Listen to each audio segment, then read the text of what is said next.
Hey folks, good morning. It's Saturday. This is the fourth installation in my Saturday morning rants. I didn't do a rant last week because it was the holiday weekend. It was Juneteenth. We freed all the slaves, locked up all the felons, and turned them into slaves. But I apologize. I didn't go last week. But here I am this week, post-workout, talk shit, get it out, go about my weekend. Here's what I want to talk about today. So every time people see me now, people who haven't seen me in years, first of all, I'm really not a fan of people who have stayed away from me for the last few years and now they want to be my friend. Fuck y'all. But some people cool. But still, people be like, you look happy. I am happy. But I worked in nonprofit for 17 years before going into the private sector. And got a lot of really good work done around criminal justice reform, working in partnership with a lot of other really good people and some assholes. But I wasn't happy. And here's why I wasn't happy. I wasn't happy because I know you keep seeing me looking around. That's because I'm making a video in my car in Harlem and not gonna let the stick-up kids get the drop on me. But bear with me here. I wasn't happy because in progressive criminal justice nonprofit, reform space, because that's really where you're going to get your funding for criminal justice reform work. You gotta hate people you don't really hate, and you gotta like people you really don't like. I remember sitting at a funder's office once, a foundation, I think it was the Ford Foundation. And the woman said to me, she was like, well, Glenn, how do I know you're not lying about this? And I was like, actually, I'm not here today for money. Every other time I've come here, I've actually lied to you. Today, I'm actually not lying to you. It felt good being honest about that. But I'm trying to make a larger point here, which is I spent a really long time liking people that I didn't like and hating people I didn't really hate. So I remember passing a bill, the first bill I ever wrote and got passed. I started at a nonprofit making 16 grand a year. Nonprofit. Who makes 16 grand a year? But I learned a lot, and I learned how to do policy advocacy work and legislative reform work. And I wrote a bill, and I partnered with a senator, a conservative senator from outside of New York City named Senator Volker. And he's the kind of guy, I wouldn't invite him to dinner, but if I want to get a bill passed, like, I'm going to work with him to get a bill passed. And he was conservative on a million things, but he was open to the idea that when people get home from prison, they should be able to get a job, they should be able to work, they should be able to pay taxes. And I remember he would say, what better way to punish people than to send them to work and make them pay taxes?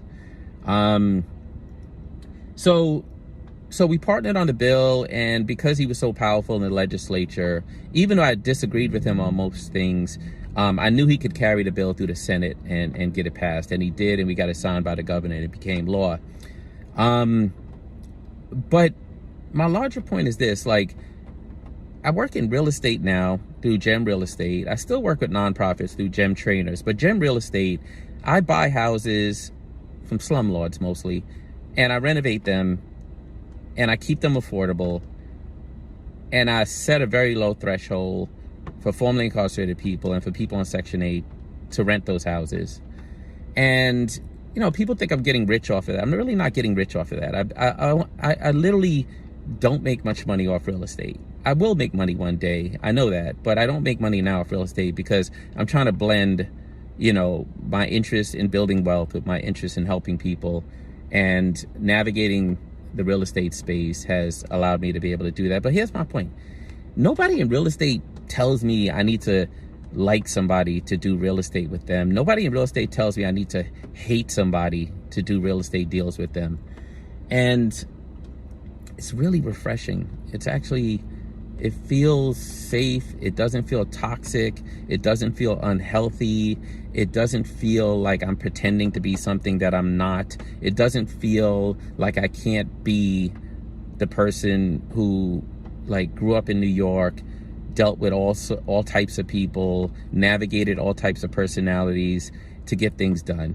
And you know, the fact that people get rewarded for attacking someone like Senator Volker, calling him an animal, saying, you know, he's a monster, as opposed to like getting a bill passed. And I know some people are gonna be like, oh, that's not true, that's not true, like people want to get a bill passed. You know what the fuck I mean. My point is, like, you know, anything absolute is not true. I get that. Okay, so boom, box checked. It's not the full truth. It's my truth though. It's my truth. And my truth is that I spent 17 years and I've seen other people around me, particularly black leaders, who know that they have to go begging at these progressive foundations for money, that they also know that, like, you got to fit into the tribe. You got to fit into the clique. And, you know, I say this, you know, I'm saying this not to indict people, but to hopefully create room for a conversation about, can I be a black person that wants to do criminal justice reform and just be who the fuck I am? Like, can I be someone who wants to use the private market to get real estate and rent it to formerly incarcerated people? Can I do that? Or do I have to be in the clique? Do I get voted off the fucking island? Because I've been voted off the island before. I've been voted off the island before. And again, I think it's like insidious that people couch themselves as like progressive, in the movement to help black people, and you all willing to come outside and paint a fucking mural that says George Floyd, but you're not willing to let me come in and do the work the way I know I need to do it.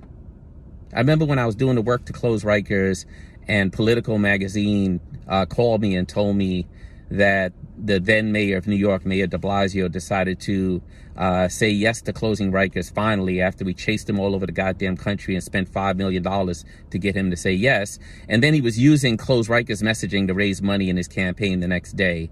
And they asked me how I felt about that. And I very casually, without even thinking about it, said, well, Mayor de Blasio is not going to pimp out the Close Rikers campaign the way he pimped out his son Dante to become mayor. And the people who were on the campaign, people who had served time on Rikers, people whose family had served time on Rikers, they understood the message. They understood that I used the sharp end of the axe on purpose in that messaging, that it was very deliberate. Nope, not the funders. Calling me up all week. Hey, Glenn, you can't really say that. You can't talk about the mayor's son. You can't use the word pimp. You can't do this. You can't do... Yeah, I wasn't happy. I wasn't happy. I'm happy these days. I'm happy these days because nobody who fucking rents from me, nobody who manages my properties, nobody who works with me through gem trainers calls me up and says, you can't say that, otherwise we're going to find a way to punish you financially. Those days are over. So again, I say this in the spirit of, can we get our shit together? Can we do some shit differently? Because I'm going to be in rooms with conservatives. I'm going to be in rooms with moderates. I'm going to be in rooms with progressives. I'm not going to hide it from anyone. I'm not going to tell one group that I hate the other group. I'm here for anyone who wants to do the right thing to get rid of this mass incarceration bullshit, especially at a time that crime is going up. Like, if we can't get our fucking act together now, we're never going to get it together. That's my Saturday morning rant. I'm going to go back to being happy. Don't let anybody steal your rainbow today. Peace.